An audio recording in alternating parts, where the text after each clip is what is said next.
Hello, you wonderful people, and welcome to another episode of Super-Fanta-Fi. This being a show where we talk about TV shows of the supernatural, fantasy, and or science fictional genre. For today's episode, I'm going to talk about the latest episode of Doctor Who. A great episode. A lot of really interesting things went down in this episode, so let's break it down. Obviously, picking up where the premiere ended off with the Doctor in that other world, and I love the Doctor talking to herself, trying to figure out where she is. I even love that she's like, oh, maybe you're inside something, maybe inside another liver. Oh yeah, people always complaining like, oh, why you're in my liver again? I'm like, how many times that had happened that's happened a second time?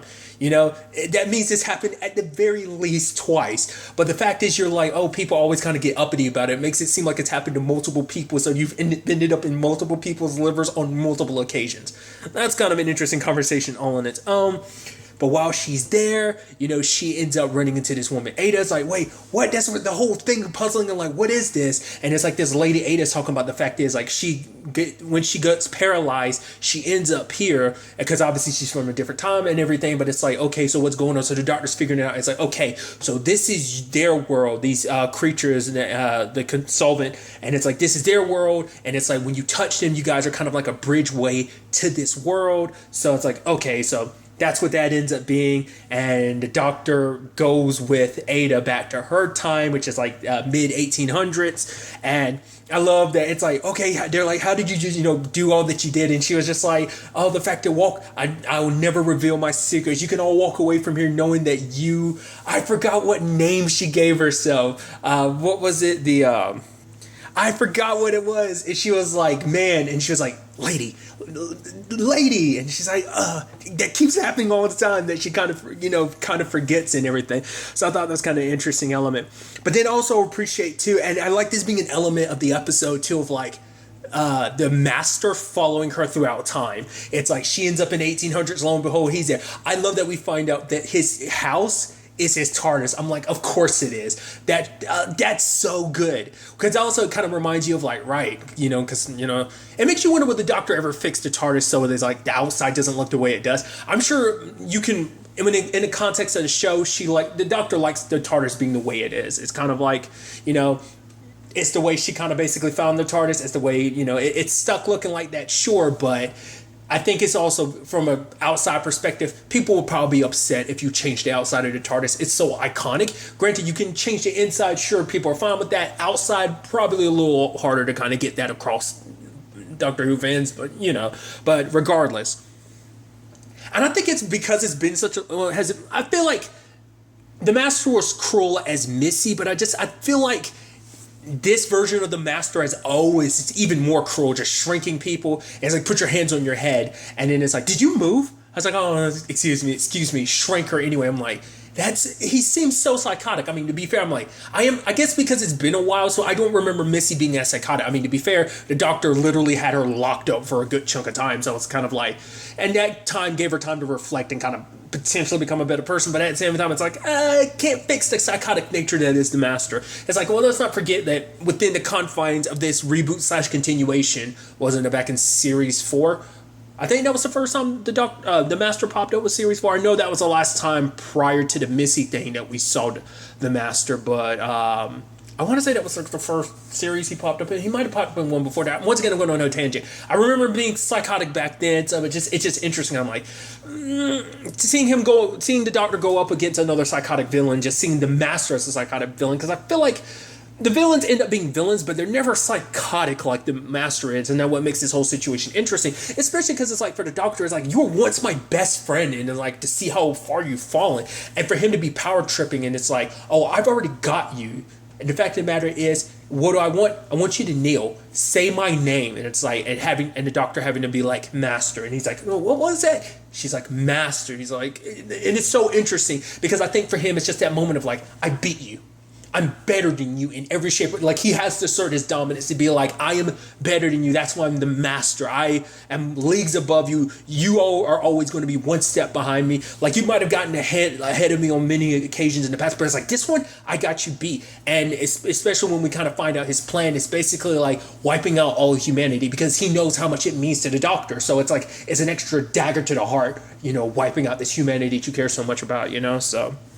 But it is interesting to find out, like, because the doctor realizes it's like, he's even like, so how did you get here? And I think that's the thing about the master. It's like he's kind of like the doctor, where it's like he doesn't like not being able to understand something. So like, how did you get away from there? That consolvents, like, how did you get there? He get here, and she's like, you don't know how they. You don't really know what they are. He's like, I know they're the consultants. He's like, yeah, but it's like, you're not in control of this situation. And he's like, yeah, me, and Barton and these creatures made kind of a deal, but it's like this whole situation is kind of just beyond his scope and everything. But he still acts, being the mastermind and everything. He thinks he's kind of in control. So the doctor ends up escaping with Ada. Ada ends up using a machine to attack him, which obviously the doctor doesn't, obviously being kind of the pacifist as she is kind of like, I don't like that, but thanks for helping me out. I might not have my TARDIS, but I have my Ada.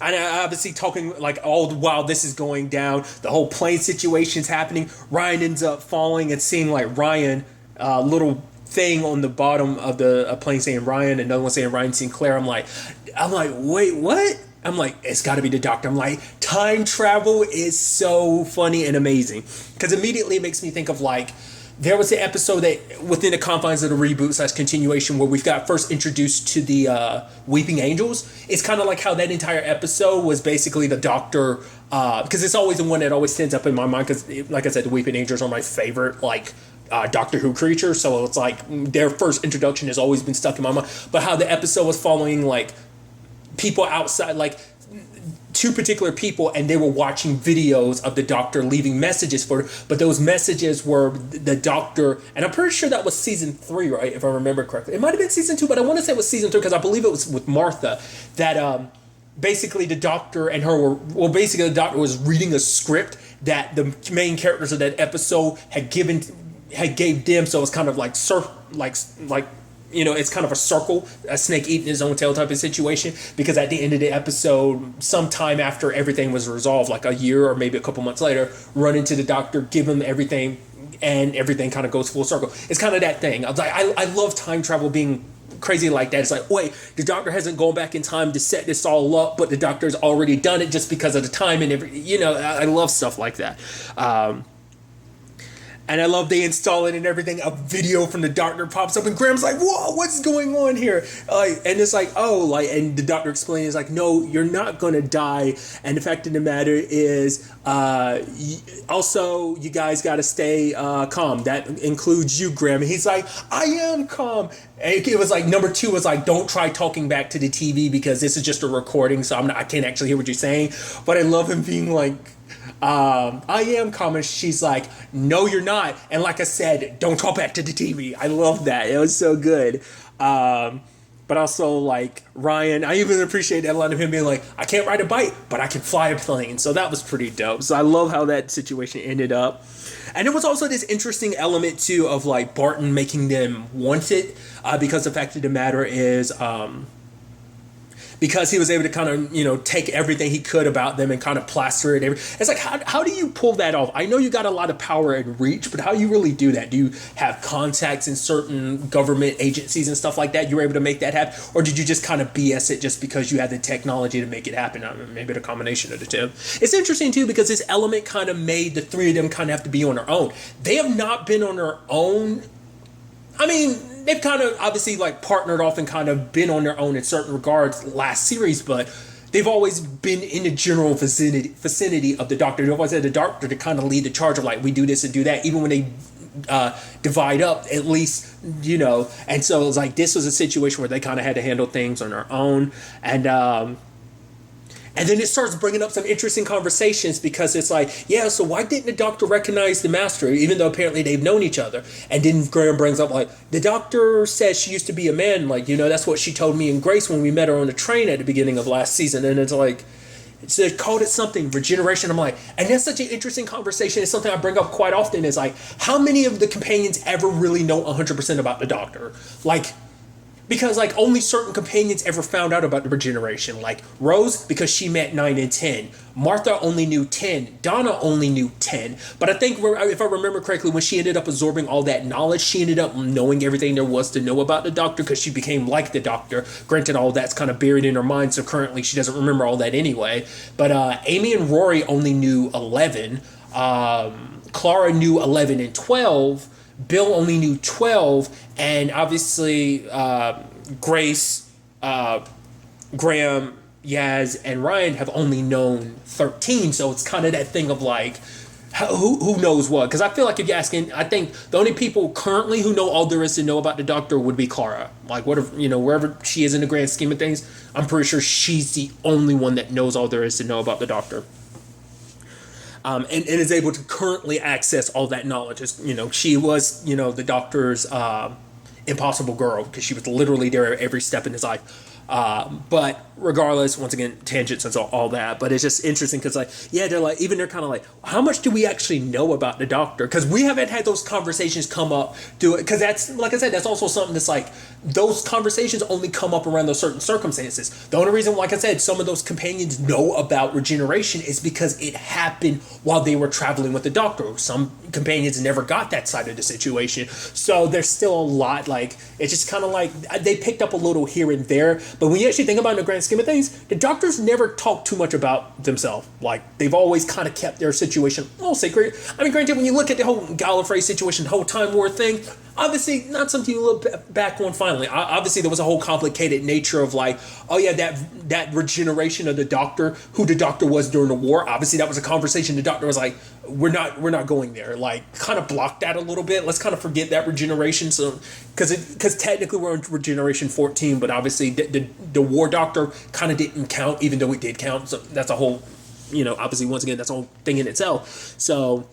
It's just interesting, and obviously those questions are coming up, and obviously it seems like that's going to have lasting effects on the season. I'm so sorry because I'm all over the place with this, but it's just like it's kind of flooding my mind about like holy crap, and because they're making it such a point to be like, we don't know anything about the Doctor. It's like we're spending all this time traveling with someone we actually don't know anything about. It's like we can always rely on her and trust her and everything, but still, like, she's kind of an enigma. It's like.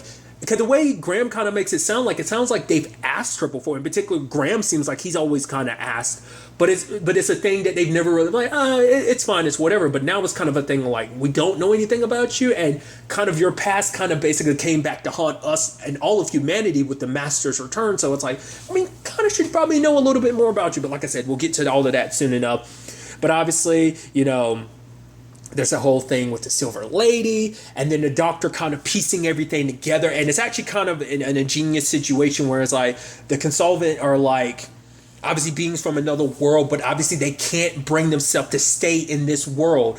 So like that's why they're and now it's kind of like the whole what I initially thought last episode, like, oh, multiple Earths. I was like, oh, we're doing like a multiverse thing to a certain extent. Like they are from a different dimension, but it wasn't multiple Earths in the sense of like, oh, these are these Earth 1, Earth 2 multiverse type of thing. It's like, no, they were Earths across different points in time. I'm like, oh, so we 12 monkeys in this, like, legitimately a organization basically sending agents throughout time. And it's like, oh yeah, there's some elements of 12 monkeys, and there was something else that was in the back of my mind I was thinking about. Right, it also kind of reminds me of the TV show Travelers. Like, if you're unfamiliar with it, it's like a Netflix show. At least it was a Netflix show. Regardless, it's a Canadian show that also simultaneously was a Netflix show, I think, everywhere else. Definitely here in the U.S. But regardless, tangent. Both 12 Monkeys and Travelers being time travel related things, kind of having a similar regard of sending agents around, kind of doing things. So it's like, okay, so the whole point was like these beings were there meant to spread throughout all time to gather information. And obviously when the Doctor was trying to leave, Ada grabs on, and they end up in 1943, literally smack dab in a sense in the middle of World War II, where they meet a woman. Her agent name was Matilda, but like her real name, no, was it Melinda or Matilda? Melinda, I think. I think so. But her real name is like Noor. So it's like, okay, so it's like she's like the first ever like spy to kind of go behind enemy lines. So that was kind of like her thing. But like I said, once again, I love that the Master's literally there following the Doctor.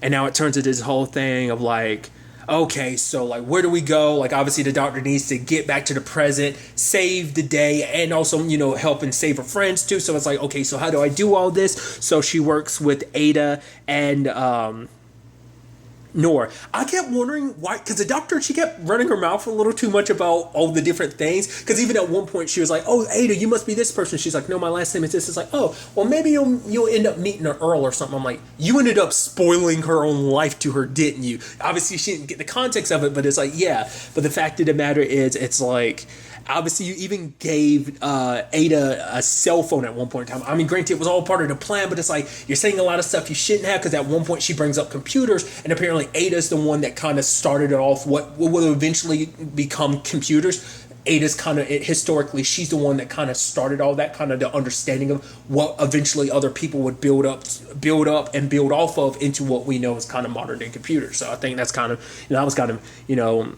interesting. So working with them to kind of, meet up with the Master, who is, even the Doctor points out, a little messed up that you're around here kicking it with Nazis. That's kind of an extra kind of, but even the Doctor's like, how are you able to just kick it with them? Because obviously you don't fit the area and design, but it puts up like a psychic kind of filter to basically make it seem like the Master looks like what they need him to. I was like, I do like that you went out of your way to explain that. Not 100% necessary, but obviously people who are time travel snobs will be like, Nazis wouldn't be, the way Nazis are, they're racist assholes, they wouldn't be okay, so there's that whole situation.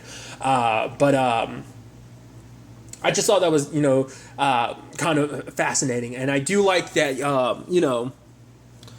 that whole confrontation is so good, because it's just kind of like, here we are, it's just, like I said, everything that he's done is for the purposes of, hey, I'm trying to like basically destroy what you care about, because it's like in one fell swoop, I get these other people to do my dirty work for me while also wiping out humanity, the thing that you care about so much. And so, because it turns out he plans on using Barton and the consultants, and once they're done, it's like, I get rid of them. It's like, how are you planning on getting rid of an invading species from a different universe? How are you going to do that? I don't know.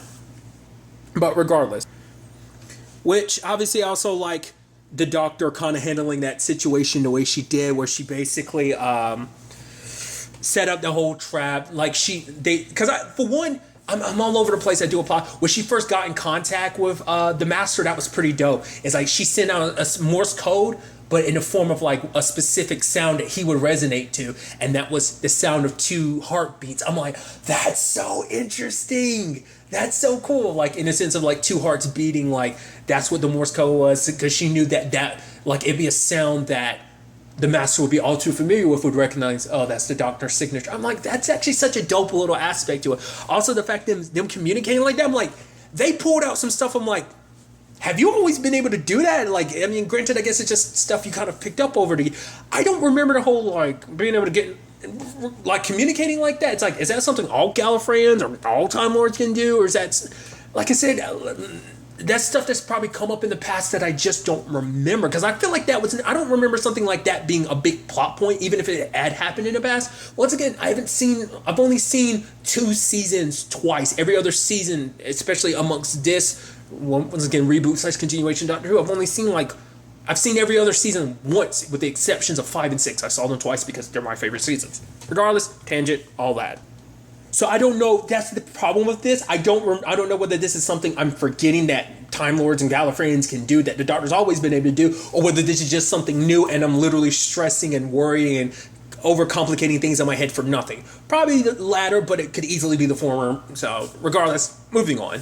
But I did like that the Doctor did kind of set them up. It's like, oh yeah, they're here now because they think like, oh, you're on the German side. You're actually a double agent working for the British, giving them all this beautiful information and destroying his filter. But what was really the most brilliant thing was the conversation of Gallifrey. When's the last time you've been home? Which, once again, I could be remembering wrong. I'm pretty sure the last time the Doctor was home was Series 9, right? I think so. Might even be series, because I know at the end of Series 8, the Doctor went looking for Gallifrey, didn't find it. But I could have sworn it happened in Series 9, right? I'm pretty sure, like I said, I could be mistaken. I'm probably remembering wrong, but regardless. So it's like, when's the last? It's like Gallifrey's been basically burned to the ground. Everyone's dead, and the doctor's like, "You're lying," and it's like Matt's just kind of like, "No, I'm not." Until it's like, "What the hell is that all about?" So obviously, what I also thought was kind of interesting too, I was like, because I expected like Ada and Nor to end up finding the TARDIS. I thought that's what they found. No, they found the Master's TARDIS, and it's like, oh, and it is such a thing of like, he is such a narcissistic d-bag that he left it looking exactly like it did a house. He didn't even bother trying to transform it into anything else, just because he's just like, oh, I'm gonna win, I'm gonna be fine, who cares. So the doctor proceeds to figure everything out, because at the same time, like, everything's happening with Graham, Ryan, and Yaz. Yaz is trying to warn her sister, like, yo, don't believe everything that's going down. I forgot to talk about the best conversation too. Is the fact is that it's like they stole some of the spy kits. So like Graham talks about the fact is that he's wearing the laser shoes, and yeah, it's just like, why don't you use that on a plane? He's like, are you crazy? Are you having a laugh? Like, the fact of the matter is, in such a small space. And also, I thought he was going to be like. Plus, I thought he was going to be like. And also, I forgot, I'm wearing them. But he was like, but I was in such a hurry, I didn't read the instructions. And it's like, really? And Ryan's like, yeah, I got these cufflinks. I didn't read the instruction either. He's like, look, you're a donut. And he's like, I'm here with a bunch of donuts, but I wouldn't rather be anywhere else. And I'm like, oh, it's sweet. I thought that was such a sweet moment.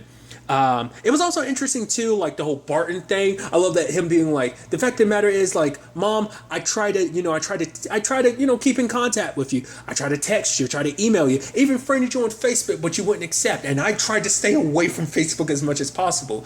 And it seems like he kind of has a little bit of some insecurities when it comes to his mom, because it seems like he made sure that his mom was the first victim. He was like, oh, I wanted you to be the first one, because for him it's like, what does it take? Like, I've become one of the most successful people in the world, and it's like, it's almost like nothing to you. Like, how much do I have to do for you to finally give me a well done? And she's sarcastic and all sassy, like, well done, can I go now? It's like, yeah, he has mommy issues, and so that's what this is all about, of like, oh, what I did was never good enough for you, Mom. Well, the fact of the matter is, you're dead now, Mom. I'm gonna make sure you're the first victim of all of this. And there's also the whole conversation about, like, okay, so he's 93% human, so it's like, what's that other 7%? Well, that meant that him and the consultants, he let them experiment on him, let him be the prototype of what this whole situation was supposed to be for humans. So now we kind of find out, because I was thinking like, oh, we're going to use humans as bodies. I thought that's what the whole deal was going to be. Didn't seem like it. The whole rewriting DNA was because they were literally turning people into hard drives, because apparently, and I think probably maybe there's some probably like real science behind that, but like, the human DNA is actually the biggest storage. It's such a large storage device. So it's like, if you rewrite that DNA, you've literally got some of the biggest storage devices 7 billion times over. So now, what that would have never necessarily meant for like the solvents, like, would admit, because that's what I was thinking, like, you were going to make these your bodies, but it seemed like that wasn't. I mean, because granted, they didn't have a full-blown access to staying in this world. The Master kind of gave them like a temporary solution, but it wasn't a permanent one. So maybe it was simply possessing their bodies, because the whole thing of like, because it seemed like, because the way Bart was talking about, the fact of the matter is, some of us will stay to kind of, watch over things. Like, he was kind of like, oh, I'm one of the chosen few that gets to stay here and kind of monitor everything. But the rest of you, your lives basically end here. You become basically data storage devices. It's actually interesting, because that element of the episode, almost, once again, as someone who's never seen Black Mirror and just understands the premise of Black Mirror just because I've heard so many people talk about it, it seemed like a Black Mirror situation of like, oh, like, obviously Black Mirror is all about kind of like technology going wrong, and this being an example of it. And obviously, once again, the real world applications of like, oh, like, you've given us all this information, your social security number, the fact is, every friend, person, your likes, your dislikes, your habits and stuff like that, you've given us this information so happily. You keep around these devices that have, microphones, you welcome into your home and stuff like that. Obviously, once again, the real world applications of this side. This is obviously like the very dystopian, extreme, well, not even extreme, just like the very dystopian future that a lot of people can foresee being a byproduct of just, where technology is, and just how we like, oh, when you're signing up for something, what you do, you accept things without reading the terms of service. We're all literally guilty of it. So it was just kind of interesting that they're like, oh, that's interesting to see that kind of being the setup for all of this. And obviously they're using all these devices to kind of send consultants through to try and wipe out humanity. But luckily, the doctor shows up down. But before that, I should also note, I like the fact is that the master walked in. I was like, how'd you get here? Oh, he got here the long way. He's like, do you know all I had to go through for the past 70 some years? I'm like, oh, wow. To me, I like that time traveling stuff because it's like, oh man, to be fair, that shouldn't be too surprising, but it's like, oh man, I like that you literally had to live from like 1943 to 2020. Like, I liked it. That was a thing that you had to do. It kind of reminds me, kind of bringing it back to 12 Monkeys. It kind of reminds me of, it's kind of spoilers, Ramsey's story in season 1. I'll kind of leave it at that, like where things kind of end up. Was that season 1? No, that was. Yes, that was season 1. Yeah, I kind of you know what if you for me to a monkey, you know what I was thinking. It seemed like a similar thing to kind of Ramsey situation, so I just thought that was kind of interesting. That's immediately what kind of goes in my mind just because of that. But regardless, I thought that was neat, but then it's like, oh, everything's going to plan, except it's not because the doctor's here. It's like, oh yeah, because I took your TARDIS. Basically, I went back in time. I made sure, because I knew this Silver Lady was important. I put a bug in her that basically the moment this moment happens, everything would get shut down, and so it's like, oh, so why would they? But you still got to do all these consultants. It's like, you got to explain all this to them. It's like, well, actually, I kind of don't. Oh, here's a recording of you talking about the fact that you're going to get rid of them after using them. And it's like, oh, that's the thing, And he's like, oh, and she's like, yeah, that is your name after all. Don't wear it out. And if I like that kind of taking it back to him because he's like, oh, like because it's like, that's why my name is because in this moment you saying it, oh, look at me, my villainy situation, and it's like, no, now it's kind of gotten used against you, and obviously the solvents end up attacking him and taking him to their world, so they don't kill him. Another element I forgot to talk about, I thought was kind of interesting. Why didn't they kill Yaz and the Doctor? Is because of all the time traveling and the TARDIS and stuff like that, all the energy around Yaz, because she's a time traveler, she doesn't register as a human, so they kill people, but they couldn't register Yaz as one. Same thing for the Doctor, but also the Doctor registers as not human because Gallifreyan and everything, so that's also why they didn't kill the Master as well, because the Master kind of worked in that same regard. And you can understand that's most likely why, because obviously the Doctor, that was something her and Nora were kind of buddy about, because it's like, oh yeah, pacifist, yeah, that's awesome, so it's kind of the same thing of like, she knew they wouldn't kill the Master because the same reason they didn't kill her or Yaz, so she knew that he was going to be kind of basically in prison, even though he literally just years out of prison just because of all, he's like, do you know all the different places I had to escape and stuff like that, so I just think it's kind of interesting that all kind of coming full circle like that. I didn't talk about it too, but I love that moment where like they tricked all those people, those agents or whatever, to show up. But it's like, oh, Ryan's like, yeah, it was all part of our plan and stuff like that. And he's like, oh, you think we're stupid? And Yaz is like, Ryan, stop explaining our plan to him. He's like, right, that's a good idea. I'm like, I love that you were doing that. You kind of had your like glory moment, but you're like, yeah, don't tell them your plan, because it's not like you're killing them. You're just robbing them and bouncing, And I didn't even talk about it, but Graham like tap dancing to shoot off the lasers, pretty badass. And then him holding his leg up and be like, you don't want me to do the shuffle or whatever. I'm like, dude, this is so good. But when they do, like, once again, when the day is saved and everything, the question is like, yo, like, you got a lot to explain to. It's like, who are they? Are they our replacements? And the doctor's like, no. From 1820 something, from 1943, I'm going to send it back to your time. It's like, okay, so how did you save us on a plane? She's like, right, saved you on a plane. Did everything she needed. Basically, before, put all the materials in place. The year that the plane that they eventually get on gets built. So it's like, okay, making everything come full circle. So that was interesting.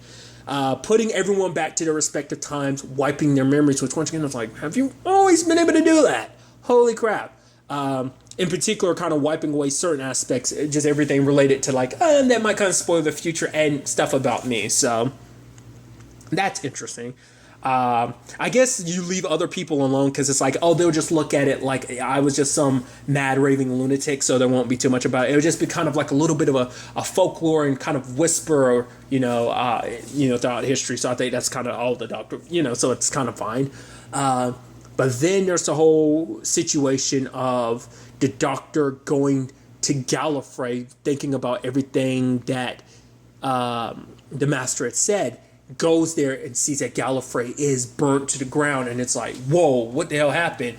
There was a message left by the master. It's like, yeah, I didn't tell you, but I'm the one who did that because I found out they lied to us. Once again, what the master had said before. Everything they've told us was a lie. I had to make them suffer after I discovered that they basically, and then they said the term that I couldn't remember last episode. I was like, what are those things from episode 2? Those creatures call the doctor. They referenced the timeless child. And I was like, okay, so now it's like, what does that all really mean? What does that entail? The master is like, I'm not going to make it that easy for you because it wasn't easy for me. So it seems like the master was already had a screw loose, but it seems like whatever it is that he discovered broke him even more because it seems like it's not just him or the doctor. It seems like literally all of probably like 90% of Gallifrey was lied to about whatever this is. And it was like he went on a massacre spree because like it was all a lie. And I guess like you believe so much about yourself that basically at this point you don't even know who you are because it's like your entire identity is no longer yours. So it turns into that whole complicated thing. And the doctor's sitting with this because it's like, what the hell does that mean? What does it mean that everything I've ever known was a lie? Like obviously that came up before. And then, Graham and Yaz and, Ryan are kind of like, well, you haven't really said much. And Doctor's like, oh, I'm talking. It's like, we don't really know you. It's like, oh, you kind of know me. It's like, you know all this stuff about us, but we don't know anything about you. And the doctor's like, go ahead, ask your questions. And it's like, where are you from? And the doctor kind of brings up the whole Gallifrey thing and everything, being a Time Lord, stealing a TARDIS and running. And then it was like that thing of like, you can almost see it in her eyes. Like, it's like, because she's saying all this, but it's like, I'm saying all this, but how much of it is actually true? Like how much about my own self? I'm saying all this. I believed it to be true, but how much of that is 100% true? Because now she's bringing into question her own identity because of the master. But then it's like, oh, can we go to Gallifrey? She's like, maybe one day. It's like, the fact is, once again, how secretive the doctor is. You're not even going to tell them about what you discovered about Gallifrey because I guess it's like, it's one of those things where I think the doctor has lived such a long life and been through and experienced so much that it's even though you consider these people you consider them family, you're not going to tell your family what you're going through right now. I think that's going to be interesting when they find out the truth that maybe you've been hiding from them. But now that's such an interesting thing to carry this season going forward. It's like, well, for one, Master's not dead. He can always come back in some shape or form later in the season. But the fact is, this is a big thing of like, okay, so what is it about Gallifrey? What about my life? It's almost like the doctor is being haunted by her, the thing that's chasing her. Maybe it is something, or maybe it is just like a metaphor for her past coming back to haunt her because it's like your past isn't what you think it is. You aren't who you think you are. What you've come to believe has all been a lie. Why? What lie? All that I'm very interested to kind of dive into going forward for the rest of the season, like setting up some very, very, very interesting elements. And I'm curious to see how they, answer all this going forward. But really, that's all I want to talk about. Until the next time we meet, be happy, be safe, live life to the fullest, and enjoy it. Good day, and goodbye.